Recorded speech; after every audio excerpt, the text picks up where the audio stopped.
use-o como instrumento em tuas mãos, para falar conforme a nossa necessidade, não aquilo que nós queremos ouvir, mas aquilo que nós precisamos ouvir da tua parte. Fala conosco, em o nome de Jesus. Amém.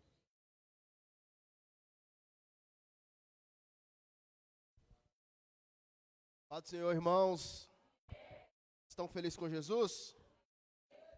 Pode tomar o seu assento, dando glória ao Rei dos Reis e Senhor dos Senhores. É muito bom estar aqui mais uma vez nessa casa, revendo esses irmãos tão abençoados, essa família tão abençoada e abençoadora. Ao pastor Sérgio, muito obrigado mais uma vez, pastor. Confiança. Pastor Wellington, muito corajoso para estar me chamando aqui de novo. Muito obrigado a todos os irmãos. Amém?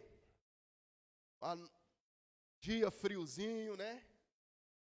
Seria bom ficar em casa. Mas melhor ainda foi a decisão que nós tomamos de nos reunir como igreja.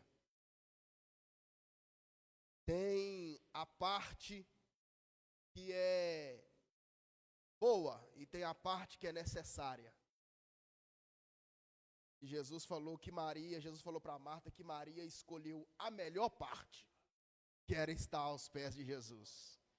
Nós estamos aqui nessa noite. Como é um culto titulado Culto da Família, né? Uma frase linda, eu e a minha casa serviremos ao Senhor. Eu gostaria de estar refletindo aqui nessa noite sobre a família. Bem, você quer Deus lá na sua família? Abra sua Bíblia em 2 Samuel, capítulo 6. 2 Samuel, capítulo 6.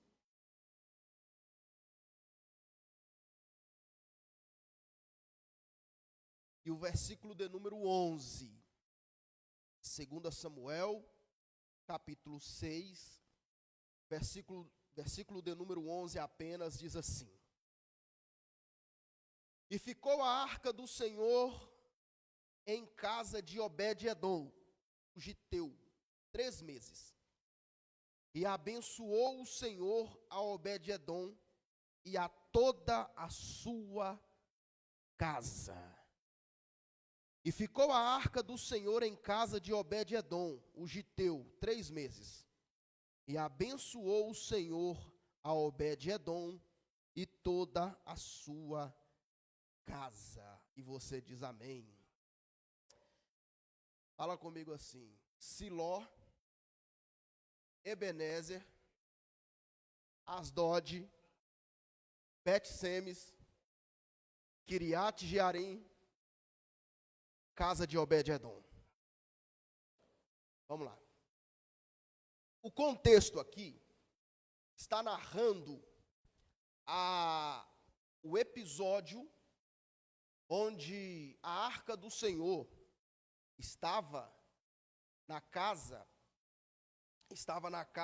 de Abinadab, e a Bíblia vai dizer que quando Davi ele resolve a trazer a arca do Senhor para Jerusalém, a Bíblia vai dizer que ele vai buscar a arca, que estava em Kiriat Jearim, e todo mundo conhece a história do episódio em que a arca estava em cima do carro de boi, e quando ela ia tombando, Uzá vai tentar segurar a arca, e Deus abre uma rotura nele.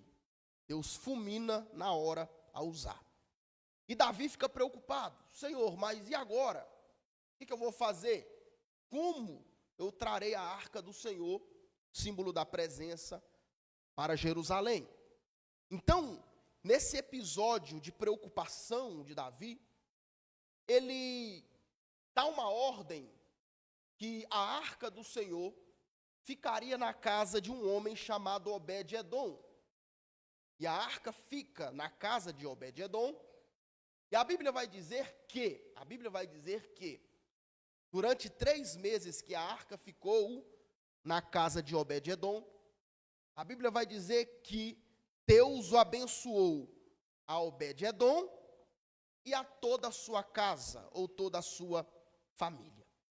Mas, para a gente poder contextualizar aqui de forma melhor, para que melhor seja esclarecido para nós, a gente precisa voltar lá no livro de 1 Samuel, onde a gente começa a perceber esse trajeto da arca. Volta aí a sua Bíblia, em 1 Samuel capítulo 4, 1 Samuel capítulo 4, onde nós vamos perceber essa trajetória da arca do Senhor até chegar na casa de Obed-edom. E quais são as lições disso, quais são as implicações disso para mim e para você. O contexto aqui, 1 Samuel capítulo 4, onde o povo de Israel, ele vai entrar em guerra contra os filisteus, ele se acampa em Ebenezer e vai entrar em guerra contra os filisteus. Esse é o contexto aqui. E antes deles entrarem em guerra, versículo 1 do capítulo 4, acompanhe comigo o texto bíblico, diz assim: Veio a palavra de Samuel a todo Israel, e Israel saiu à peleja contra os filisteus e acampou-se junto a Ebenezer, e os filisteus se acamparam junto a Afec. Então, eles estão preparados para a guerra, eles estão em Ebenezer, preparado para a guerra, e no versículo 2, você vai perceber que eles começam a peleja. Eles entram em batalha contra os filisteus. Israel, o povo de Deus, do outro lado estava, em Ebenezer estava Israel, o povo de Deus, do outro lado estavam os filisteus, os inimigos. E a Bíblia vai dizer que eles entram em batalha, eles vão guerrear. Só que, no final do versículo 2, capítulo 4, versículo 2, Israel foi derrotado pelos filisteus, que mataram cerca de 4.000 deles no campo de batalha. Preste bem atenção.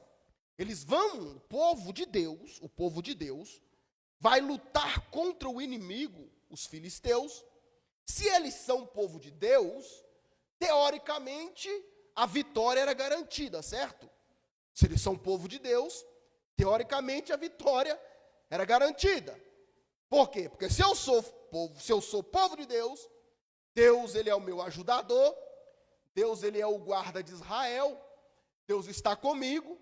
Então, teoricamente, se eu sou o povo de Deus, eu deveria vencer a batalha contra os filisteus. Só que a Bíblia vai dizer que eles perdem essa peleja.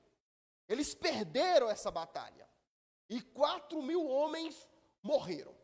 Aí no versículo 3, vai dizer para nós que eles voltam ao acampamento, eles voltaram para o acampamento, chegaram até os anciãos e perguntaram: o que foi que aconteceu?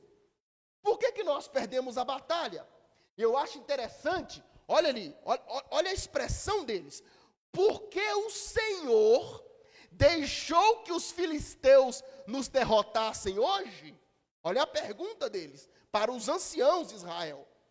Espera aí, nós somos povo de Deus, nós somos a nação eleita, povo adquirido, nós somos predestinados, nós somos escolhidos e fomos lutar contra o inimigo.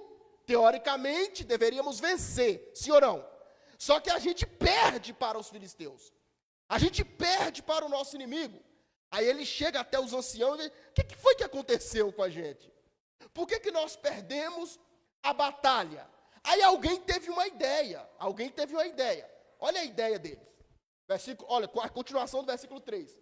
Vamos a Siló buscar a arca da aliança do Senhor, para que ele vá conosco e nos salve das mãos dos nossos inimigos. Então aqui começa.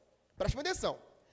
Eles estavam em Ebenezer, perdeu a primeira incursão contra os filisteus, eles perdem. 4.000 homens morrem. E eles chegam nos anciãos e perguntam, o que foi que aconteceu? Aí alguém já pensou logo, nós estamos sem a arca, nós estamos sem a presença. Nós perdemos porque nós estamos sem a presença. Nós perdemos porque nós estamos sem a arca. Nós perdemos porque Deus não está no meio de nós. Somos povo de Deus, somos chamados de povo da aliança, porém nós perdemos porque Deus não está com a gente. É fácil resolver. Vai lá em Siló e traz a arca. Vai lá em Siló e busca a arca.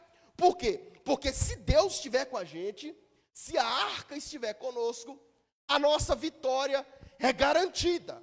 Então, o que foi que eles pensaram? Estamos sem a arca, é só ir lá buscar. Se estamos sem a presença, é só ir lá buscar, que tudo se resolve. E olha o versículo 4, olha o versículo 4. Aí ele vai dizer, o texto vai dizer, então mandaram trazer a arca da aliança do Senhor dos Exércitos, cujo trono está entre os querubins. Os 2 filhos de Eli, Ofni e Finéias, acompanharam a arca da aliança de Deus. Preste atenção, foram lá buscar a arca. A arca está onde? Em Siló. Eli, Ofni e Finéias, está onde? Em Siló. Então vai lá e busca a arca. Só que junto com a arca vieram quem? Vieram Ofni e Finéias, os filhos do sacerdote Eli, que também estavam ministrando, era responsável por ministrar no santuário. Então, teoricamente, está tudo resolvido. Agora nós temos o quê? Agora nós temos a arca e nós temos 2 sacerdotes com a gente. Está tudo bem, está tudo certo, tudo vai se resolver. Só tem um problema. Quem? Quem são esses 2 camaradas aqui? Quem é Ofni e Finéias? No capítulo 1 de 1 Samuel, no versículo 3, é onde eles aparecem pela primeira vez. A Bíblia vai dizer que esses 2 homens, Ofni e Finéias, filhos de Eli, eles são chamados de sacerdotes do Senhor. Preste bem, guarda essa informação. Sacerdotes do Senhor. Só que quando chega no capítulo 2, no versículo 12, eles são chamados de filhos de Belial, vírgula, e que não conhecia o Senhor. Tem um problema aqui. Porque no capítulo 1, no versículo 3, eles são chamados de sacerdotes do Senhor. No capítulo 2, no versículo 12, vai dizer que eles são filhos de Belial e que não conhecia o Senhor. E eles cometiam, olhe para mim aqui, eles cometiam 2 pecados graves. O primeiro pecado deles, que eles cometiam como sacerdote, era esse, que quando o povo trazia a sua oferta, trazia a oferta do sacrifício, qual era a lei? A lei era que eles tiravam parte da oferta, apresentava primeiro a Deus, e depois o resto poderia ficar com eles. Por quê? Porque nós podemos ficar com o resto, Deus não. Vou repetir. Nós podemos ficar com o resto, Deus não. Nós podemos ficar com o resto, Ele não.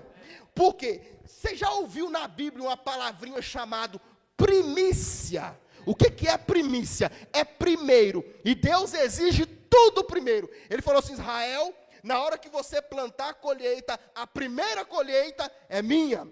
Israel, na hora que o primeiro dos seus animais, aquele que nascer primeiro, será meu. Israel, o seu primeiro filho é meu. Então Deus, Ele quer primeiro. Qual é o nosso problema? Lá vai. O nosso problema é que a gente tira primeiro para nós e damos o restinho para Deus. É um restinho de culto, é um restinho de adoração, é um restinho de oferta, é aquilo que deu, é aquilo que sobrou, é o resto disso e o resto daquilo. E Deus está falando com a gente, eu quero a minha primazia. Eu quero as minhas primícias. E Jesus já falou: buscai primeiro o reino de Deus, e as outras coisas, calma que isso vos serão acrescentados. Alguém veio trazer as primícias para Deus aqui? E o pecado deles era esse. Aí quando eles traziam a oferta, ao invés de tirar primeiro para Deus, enquanto as carnes estavam cozinhando ali, um dos seus servos ia com um garfo de 3 pontas, enfiava na panela, e o que saía, tirava para eles, e eles iam comer. Aí quando o ofertante questionava, eles ainda brigavam com os caras. Não, aqui quem manda é nós. Aqui quem manda é nós. Eu faço o que quero aqui. Aqui quem manda sou eu. Aí a Bíblia vai dizer que os homens estavam desprezando a oferta do Senhor. O segundo pecado que eles cometiam, que está no capítulo 2, versículo 22, vai dizer que eles se ajuntavam com as mulheres em bandos na porta da congregação e se deitava com elas. Imagine.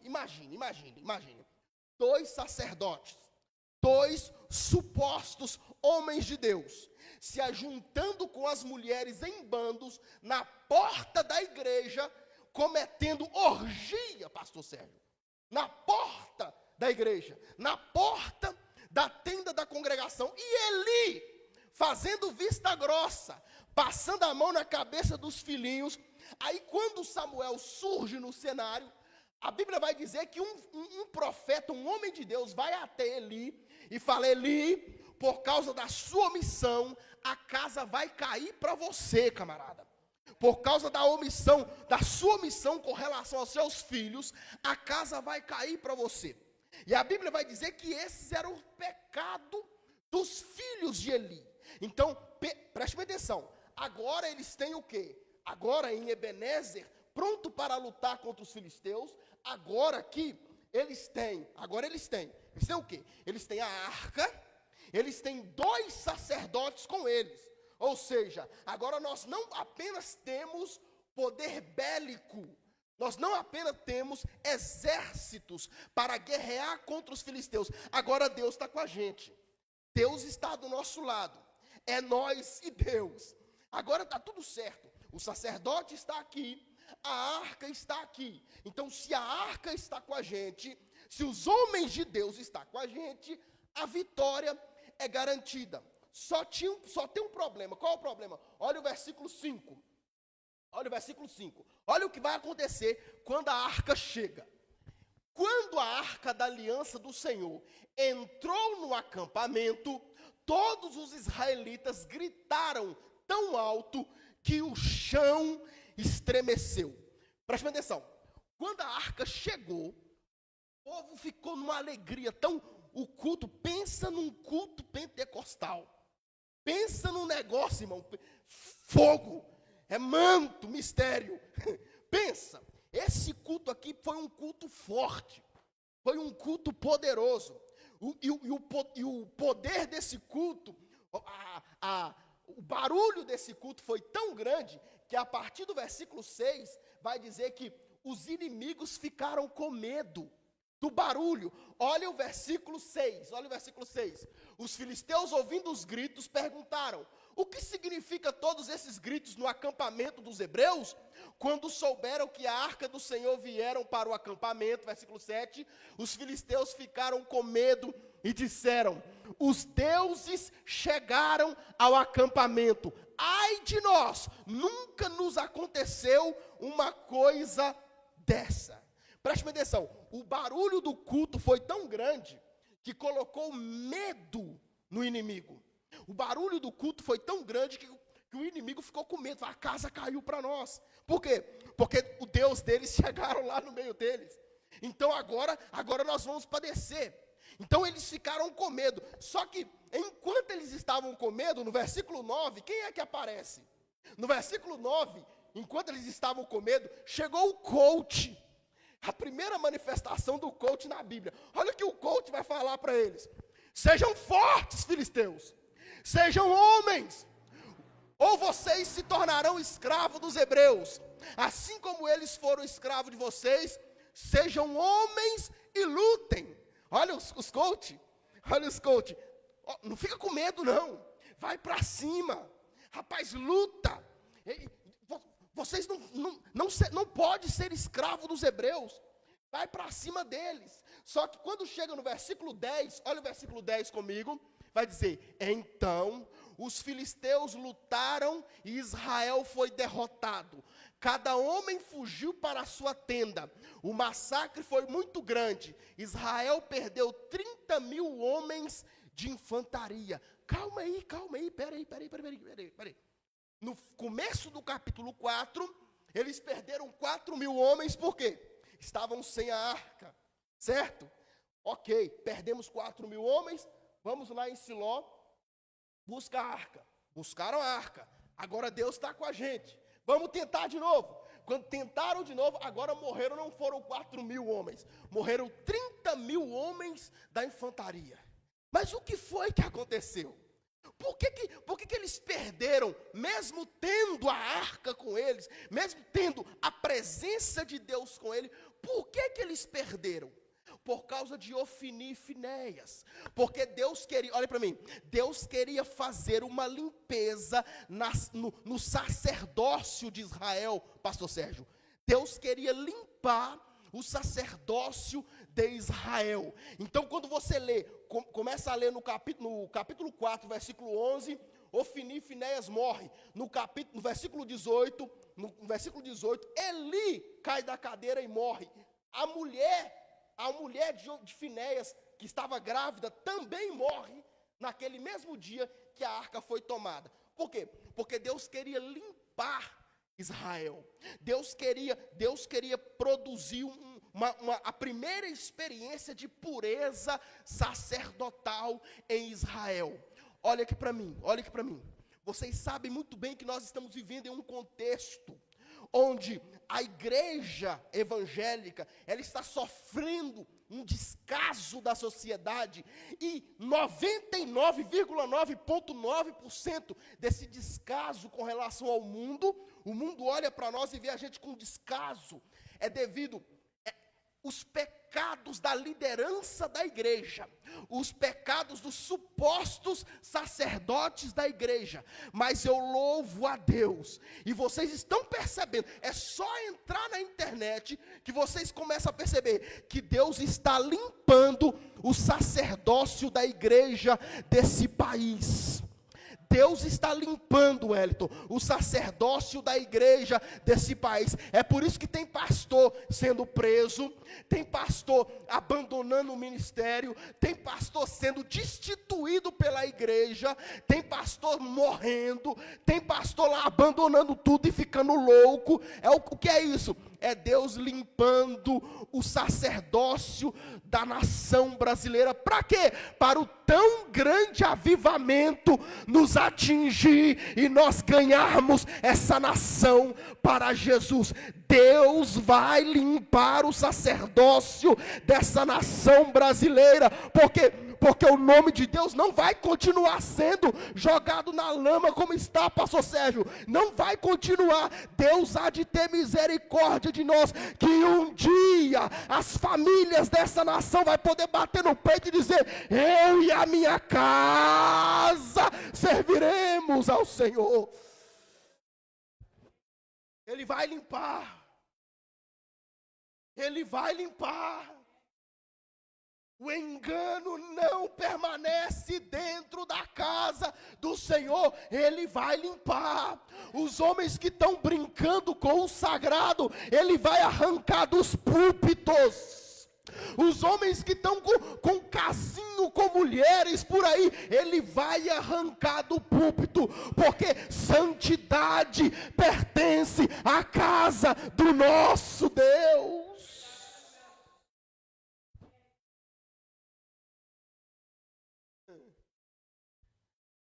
Aí a arca, ela sai, presta atenção, ela sai de Siló, chega em Ebenezer, eles derrotam os israelitas, os filisteus derrotam os israelitas, vai para Asdod, terra dos filisteus.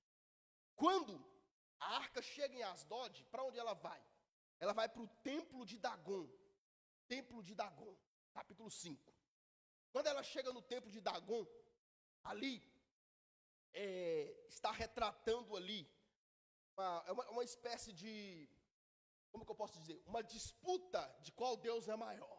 Eles pegaram a arca do Senhor e colocou diante de Dagon. No outro dia de manhã, quando eles entraram no templo de Dagon, a Bíblia vai dizer que Dagon estava prostrado diante da arca. Pegaram Dagon, consertaram ele, colocou o Dagon de pé, consertaram o Dagon. No outro dia, a Bíblia vai dizer que as mãos estavam cortadas assim. Quem pode com esse nosso Deus? Ei, pastor Sérgio, quem é que Dagon que pode com esse nosso Deus?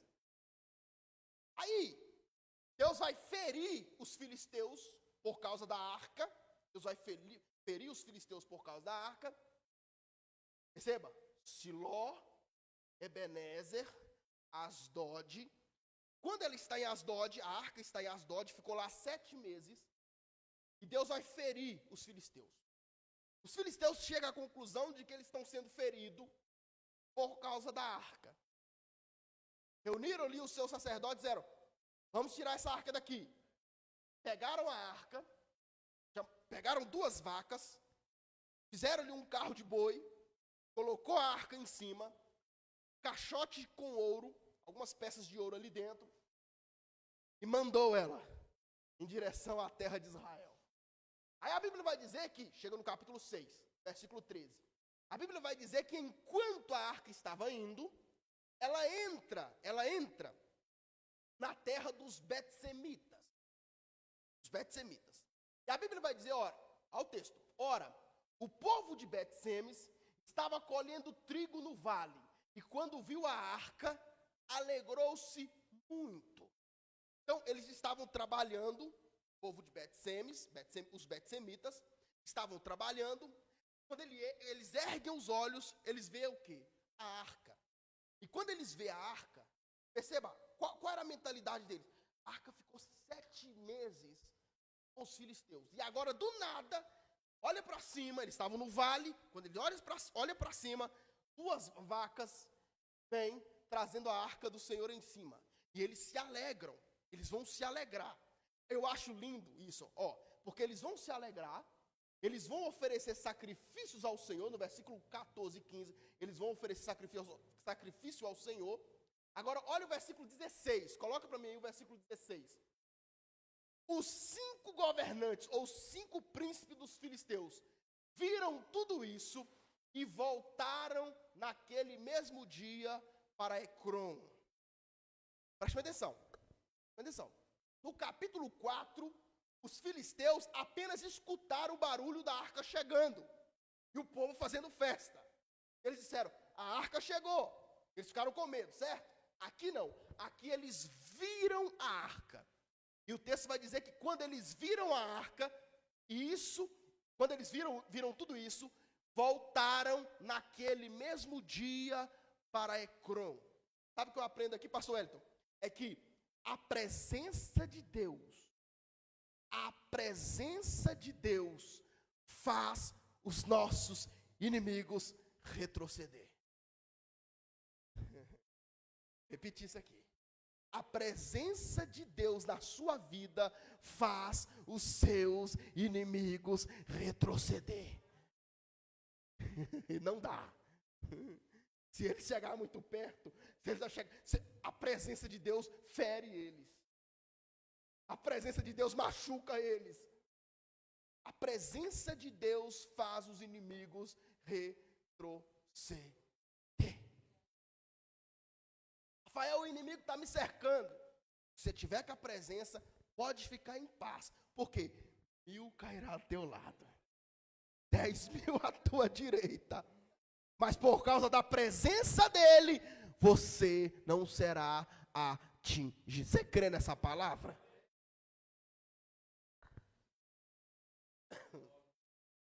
Aleluia. Só que tem um problema. O pessoal de Bet-Semes era curioso. Eu acho que essa turma aqui era mineiro. Pensa no bicho curioso, irmão. Eles eram curiosos. Por quê? A ordem foi, olha, ninguém poderia olhar dentro da arca, certo? Quando a arca foi construída, uma das ordens que Deus passou para Moisés, ninguém pode olhar dentro da arca. Ninguém. Aí quando a arca chegou, o povo se alegrou, o povo fez sacrifício, os inimigos retrocederam, só que eles eram mineiros, curioso. Abriram a arca e foi olhar lá dentro. E a Bíblia vai dizer no versículo 19, que Deus feriu naquele dia 50.070 homens. Olha lá, versículo 19. O Senhor, contudo, feriu alguns dos homens de Bet-Semes, matando 70 deles por terem olhado para dentro da arca. O povo chorou por causa da grande matança que o Senhor fizera. Eles olharam dentro da arca, Deus irou com eles. Porque eles eram curiosos. Eles eram curiosos. Aí, quando o povo viu que Deus estava ferindo eles, manda a arca para Kiriat Jearim. A Bíblia vai dizer que a arca foi para Kiriat Jearim. E ela chegou na casa de um homem, capítulo 7, versículo 1. Então vieram os homens de Kiriat Jearim e levaram a arca do Senhor e a trouxeram à casa de Abinadab, no outeiro, e consagraram a Eleazar, seu filho, para que guardasse a arca do Senhor. Aí a arca ficou na casa desse camarada aqui, nada mais, nada menos que 20 anos. 20 anos. Enquanto isso, a arca estava lá. Enquanto isso, o desenrolar da história. Davi é consagrado rei. O povo pede a Samuel, nós queremos um rei. Samuel vai lá e unge Saul. Deus rejeita Saul. Deus falava lá na casa de Jessé o Belemita, que eu tenho um rei lá. Samuel vai lá, unge Davi. E o tempo vai passando. O tempo vai passando. 20 anos se passaram. Davi assume o reinado. Cadê a arca? Ele era rei, tinha domínio, tinha poder, tinha ouro, tinha prata, tinha tudo. Cadê a arca? Está onde a arca? Está lá na casa de Abinadab. Vamos lá buscar. Não consigo reinar sem ela. Não dá para reinar sem ela. Não dá, não dá. Não dá para reinar sem ela. Vamos lá buscar ela. Aí foram buscar a arca. Aí aconteceu o episódio que eu já falei para vocês. Quando trouxeram a arca, estava trazendo a arca no lugar errado. No lugar errado. Eu quero acreditar que os filhos de Abinadab, eles tentaram imitar os filisteus. Se lembra quando a arca sai de Asdod para Bet-Semes? Ela foi em cima de... Aí quando eles vão mandar a arca para Davi, ela vai em cima do carro de boi. E Deus, imagina, Deus olhando aqui e fala, vocês estão querendo imitar os filisteus? A ordem foi, eu não quero arca em cima de carro de boi, não. Eu quero arca no ombro dos levitas. É no ombro dele. Não foi eles que eu instituí? Foi. Não foi eles que eu escolhi? Foi. Então eu quero a arca nos ombros deles. Uzá vai e mete a mão para tentar segurar a arca. Deus abriu uma rotura nele. Davi, meu Deus, o que eu vou fazer? Aí, enquanto Davi estava estudando o jeito para trazer a arca para Jerusalém, o que é que ele faz? Deixa a arca aí na casa de Obed-Edom. Deixa a presença aí na casa de Obed-Edom, enquanto eu dou um jeito aqui para trazer ela para Jerusalém. Aí o texto vai dizer que nós lemos, capítulo 6, 2 Samuel, Versículo 11. E ficou, fala comigo, e ficou. Ó. E ficou a arca do Senhor em casa. A arca do Senhor ficou na casa de Obed-edom, o giteu, por 3 meses. E o Senhor o abençoou e a toda a sua família. Preste atenção, olha esse versículo. E a arca do Senhor fez o quê? Fez o quê? Fala comigo, na casa. Algumas lições aqui, para a sua família. É culto de família, certo? Algumas lições aqui. Primeiro, e a arca do Senhor passou. O quê? Ficou.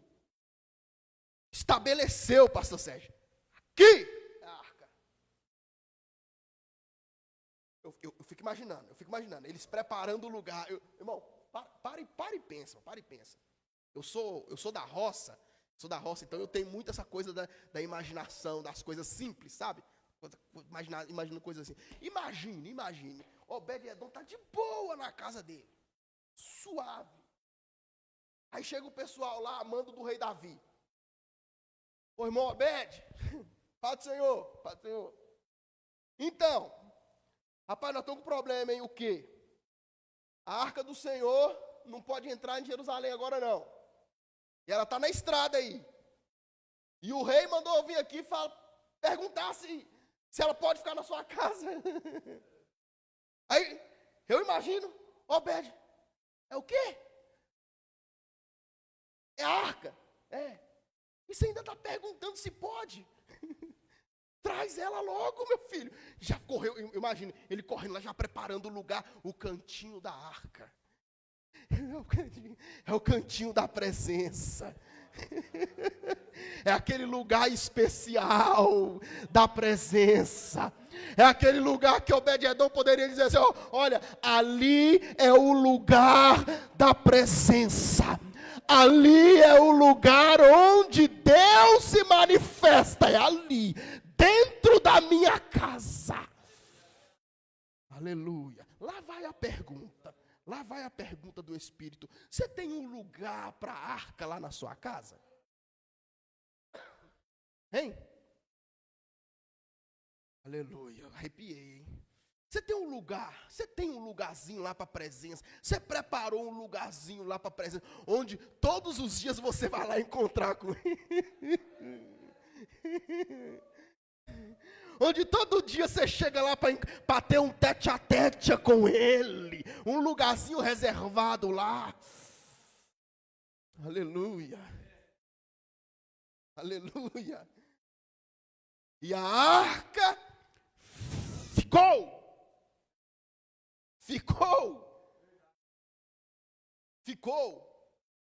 Escuta aqui, olha aqui. Na casa dos crentes hoje tem lugar para tudo, irmão. Na casa dos crentes hoje tem lugar para tudo. Na casa dos crentes hoje tem lugar para o Palmeiras, para o Corinthians também. Na casa dos crentes tem lugar para o Dorama. Na casa dos crentes tem lugar para a música do mundo. Que tem crente que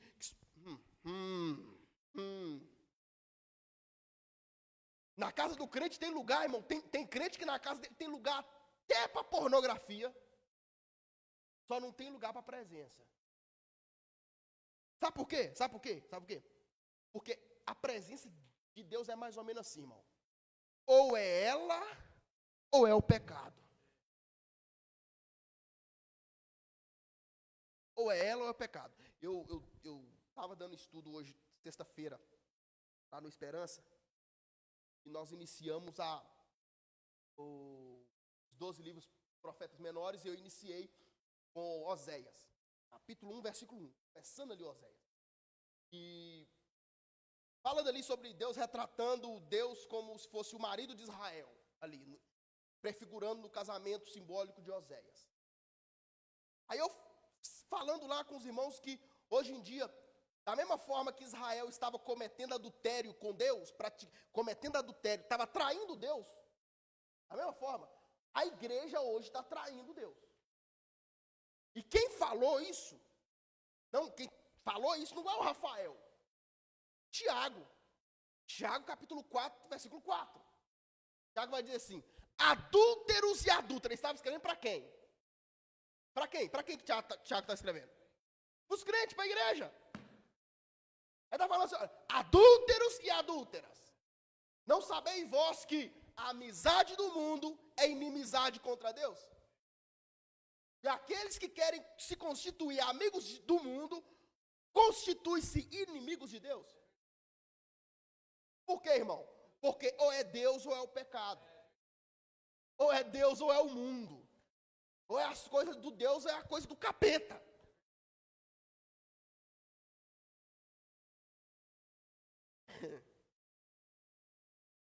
Na sua casa tem lugar para a presença? Hein? Tem lugar para a presença lá? O que que... Vem cá. Quem é a primeira pessoa que escuta a sua voz de manhã? Rafael é minha esposa, está errado. Rafael é meu filho, está errado. Lembra das primícias? Lembra das primícias? O primeiro é quem, irmão?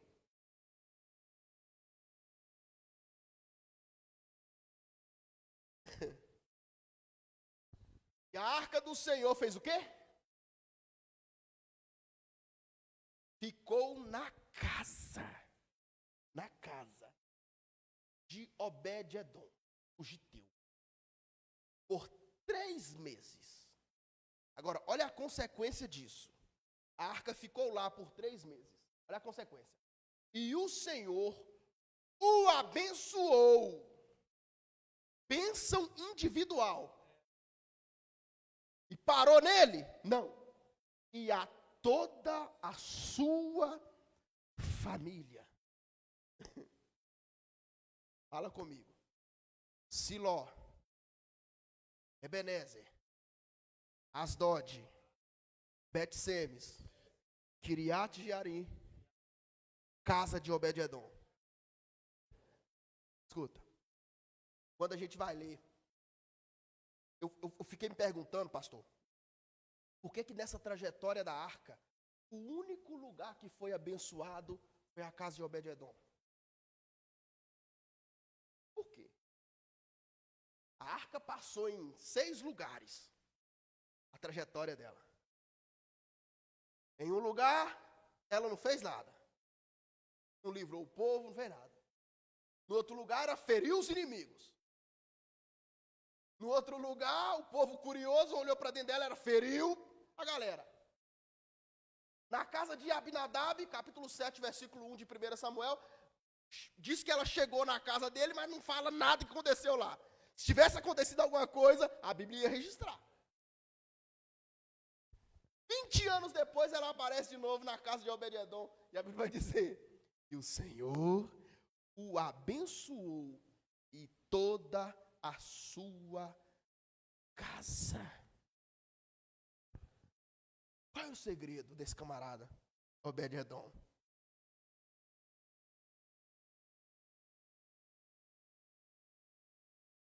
Eu creio que a resposta está no próprio texto. E a arca do Senhor, fala comigo, ficou. De novo, ficou. Eu acredito que essa expressãozinha aqui, e a arca do Senhor ficou na casa, irmão Júlio, de Obed-edom, eu acredito que é porque Obed-edom quis ela.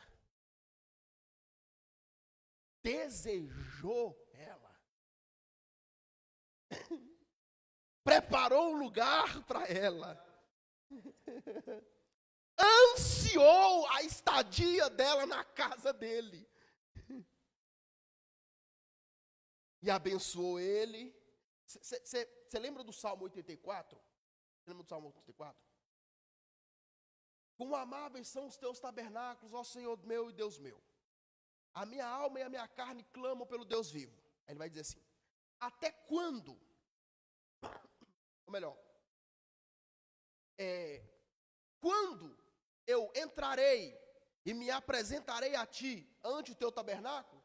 Aí ele vai dizer: porque até o pardal e a andorinha encontrou ninho para si e para a sua prole, junto dos teus altares, Senhor meu e Deus meu. O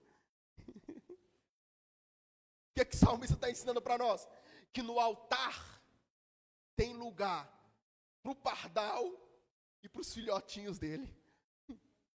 No altar tem lugar para a andorinha e para os filhotinhos dela.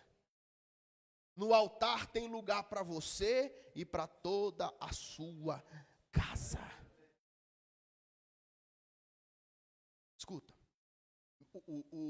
escutei um pastor fazendo uma pergunta essa semana na internet. Eu me questionei, irmão. Já era um questionamento meu, mas a forma que ele perguntou me deu mais pavor ainda. A pergunta que ele fez: por que é que as nossas igrejas estão cheias de mulheres que os homens não são salvos? Por quê? Por quê, irmão? Você já reparou que... E eu que rodo por aí, vou tudo enquanto é tipo de igreja, irmão, a coisa mais normal que tem é você ir numa igreja onde 95% da igreja é composta por mulher. Aí se você perguntar, a maioria ali, os maridos não são crentes, não servem ao Senhor. O que está acontecendo com a nossa geração? Será que a nossa geração acredita? Será que a nossa geração acredita que no altar de Deus tem lugar para mim e para minha prole? Será que você acredita que no altar de Deus tem lugar para você e para a sua família? Será que você acredita que se você levar a glória de Deus para a sua casa, se você levar a presença de Deus para a sua casa, Ele vai abençoar você e toda a sua família? Você acredita nisso? Quero terminar contando um testemunho que eu ouvi. Certo pastor, casal, eram casados, mas estavam no mundão lá. E a mulher se converteu, veio para a igreja, só a mulher. Aí, quando ela chegou na igreja, um belo dia o pastor estava pregando, e o pastor estava ensinando na igreja sobre que uma mulher avivada, ela aviva a sua casa. O pastor estava ensinando o texto bíblico, falando que a mulher sábia edifica a sua casa, e que se a mulher tem comunhão com Deus, a comunhão da mulher vai influenciar toda a sua família, os seus filhos, o seu esposo, não sei o que, e a mulher era meio que nova convertida, ouviu isso e acreditou nisso. Quando terminou o culto, chamou o pastor e falou: pastor, essa mulher que o senhor pregou, e eu quero ser essa mulher, o que eu tenho que fazer? Aí o pastor: vai buscar a Deus. Vai buscar a Deus e seja a melhor mulher para o seu marido.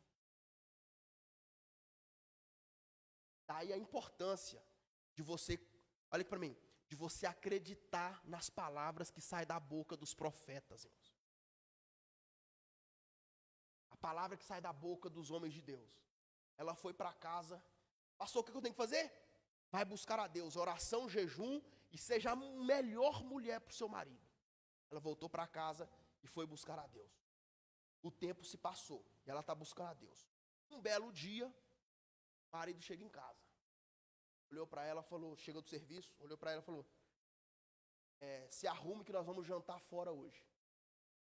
O marido dela não tinha costume de fazer isso, mas ela se ajeitou toda e foi jantar com o marido. Chega no restaurante, escolhe a comida. Antes do garçom trazer a comida, o marido dela, sentado à mesa de frente com ela, olhou para ela e falou assim: o que está acontecendo com você? Aí ela: nada, o que foi? Ele disse assim: você não é a mulher que eu casei. Ela: eu sou a mesma mulher. Não, você não é. Alguma coisa aconteceu. você não é a mesma mulher que eu casei. Você está diferente. Ela falou, não estou diferente. Tá sim, você está diferente. Todas as vezes que eu deito do seu lado, eu sinto uma coisa. Toda hora que eu vou conversar com você dentro de casa, eu sinto uma coisa diferente. O que está acontecendo com você? E mais, o marido falando para ela, e mais, você sabe que eu bebo, eu estou te traindo, eu estou gastando dinheiro com jogo, mas isso está me incomodando. O que está acontecendo? Aí perguntou para ela assim, o que você tem? Aí ela foi e lembrou do ensinamento do pastor. Não sei, o que eu tenho é Jesus. Aí ele olhou para ela e falou assim, pelo amor de Deus, me dá desse Jesus. Eu quero esse Jesus também, eu quero isso que você tem. Aí o marmanjão levantou, dobrou o joelho no meio do restaurante, ela ficou de pé, colocou a mão na cabeça dele, orou por ele, ele entregou a vida dele para o Senhor. O que é isso? É a arca que chegou dentro de casa. Posso orar, pastor? Fica de pé em nome de Jesus.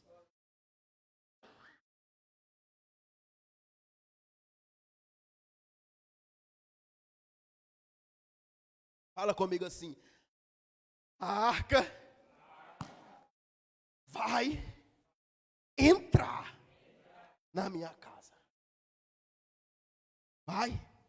Você tem certeza disso? Você tem fé nisso que você falou? Você tem fé nisso que você falou? Eu creio num Deus de restauração, gente. Eu creio num Deus de restauração. Ela vai voltar. Para não perder o costume, que você sabe que eu gosto disso, aproxima um do outro e coloca a mão no ombro do seu irmão. Só para não perder o costume.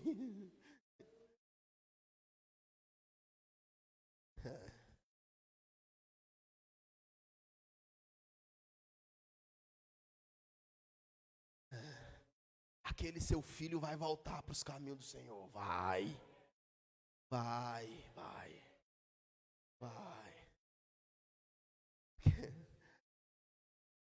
Aleluia.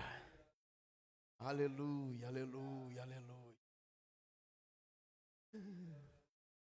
O médico falou com a minha mãe que eu ia morrer. Eu estava já com o pé na cova, como a gente diz lá em Minas. Eu já estava com o pé na cova. O médico disse para a mãe que eu iria morrer. Só que a arca estava lá dentro da casa da minha mãe. O seu filho ainda vai ser um pregador do evangelho. Vai. Sua filha ainda será uma ministra de louvor na casa do Senhor. Vai. O seu marido será um homem de Deus. Um ministro do evangelho. Vai. O que eu faço, Rafael? Só prepara um lugar e leva a arca para dentro da sua casa. Não espera encontrar com a arca aqui dentro, não. Prepara um lugar lá dentro da sua casa e diz, Senhor, aqui está o lugar da tua habitação. Venha, Senhor.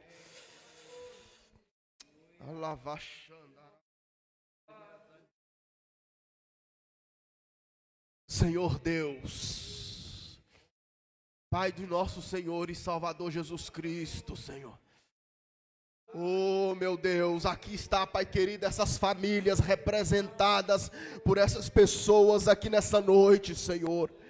Deus, te pedimos a Ti que o Senhor, Pai querido, derrame uma unção, Pai querido, especial nas famílias dessa igreja, Pai. Restaura os casamentos aqui dessa casa, Senhor. Restaura as famílias aqui dessa casa, Senhor. Entra com providência, entra com providência, Senhor, nas causas das famílias desta igreja, Senhor. Em nome de Jesus Cristo, em nome de Jesus Cristo, reaviva a chama, Senhor, reaviva a chama da comunhão dentro dos nossos lares, reaviva a chama da intercessão dentro dos nossos lares, Pai, em nome de Jesus Cristo. Que a nossa casa seja um templo do Senhor, que os nossos filhos sejam sacerdotes do Senhor.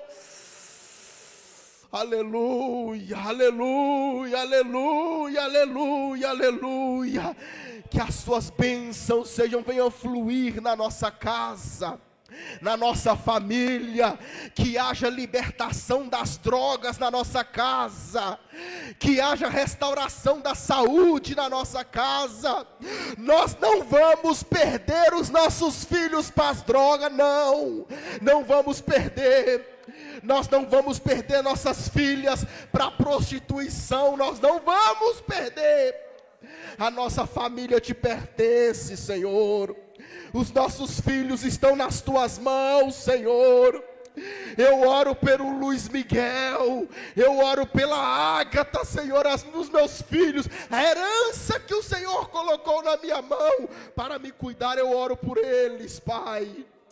Em nome de Jesus, e para cada família desta igreja, em nome de Jesus, em nome de Jesus.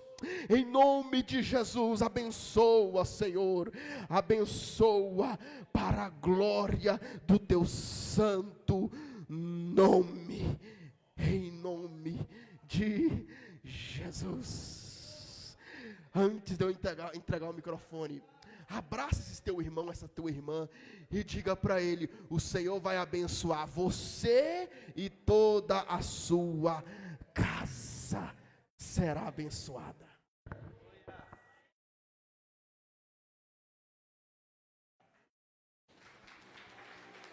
Glória ao Senhor. Amém. Gloriosa palavra. Amém. Só uma pergunta. Quando você vai na casa de alguém que você não se sente bem, você sente prazer de permanecer lá? A gente fica agoniado para ir embora, né? Eu não estou à vontade nessa casa, eu não fui bem recebido, eu vou embora, pular fora. Agora imagine, quando o Rafael falou, aí a arca ficou na casa de Obed-Edom. Então, quando Deus se sente querido, amado, respeitado, honrado, reverenciado, Ele fica. Quando Ele encontra uma disposição em adoração, mesmo nas fraquezas, nas inocências, né, Ele fica, irmãos. A nossa ignorância, Ele fica, porque Ele conhece o nosso coração e a intenção, né? Então, que nós possamos aprender e levantar o altar dentro da nossa casa, para que os nossos vejam a glória de Deus em nós, né? Como Pedro diz na sua primeira carta, do capítulo 3, que as mulheres devem glorificar ao Senhor, não pelos enfeites do cabelo, pela roupa, mas pelo um espírito interior, né? Um espírito renovado, justo. E o marido, com certeza, os filhos e a esposa vai ver isso e vai querer o Senhor. Que a sua semana seja uma semana de paz, uma semana de bênção, uma semana de confiança na presença do Senhor, crendo nele sempre. Amém, amados? Deus abençoe. Quarta-feira nós temos nosso culto a partir das 8 horas e domingo pela manhã e à noite, nosso culto escola dominical. Amém? Então vamos buscar ao Senhor, estar presente, vamos nos encher da presença do Senhor. Amém? Oremos. Pai, te louvamos, te exaltamos, ó Deus, por esse culto nesta noite, por tua palavra. Te louvamos pela vida do teu servo, Senhor, o pastor Rafael, que nos honrou com a sua visita e pela sua predisposição, Senhor, em ser o emissário do Senhor nesta noite, Pai. Obrigado, Pai. O Senhor sempre tem nos assistido, nos ensinado, porque o Senhor é Pai, é Deus e é Senhor e quer o nosso bem, porque o Senhor diz na tua palavra: eis que eu sei que pensamento que eu tenho acerca de vós, pensamento de paz, para dar o fim que desejais. Senhor, obrigado, Senhor, abençoa a tua igreja, abençoa as famílias as nossas casas, nossas famílias, ser conosco, fica conosco, Pai. Fica conosco, entra na nossa casa, faz a tua obra, porque nós queremos também dizer, eu e a minha casa estamos salvos, porque o Senhor está conosco, Pai. Obrigado, Pai, dai-nos um regresso de paz e segurança aos nossos lares, uma semana abençoada na tua presença, assim oramos, em o nome de Jesus Cristo, amém. A graça do nosso Senhor e Salvador Jesus Cristo, o amor do nosso Deus e Pai, a rica e doce consolação e comunhão do Espírito Santo esteja e permaneça sobre a sua igreja hoje para todo sempre. Nós que cremos, podemos dizer amém. Deus abençoe. Aplauda ao Senhor amado. Em nome de Jesus. Deus abençoe.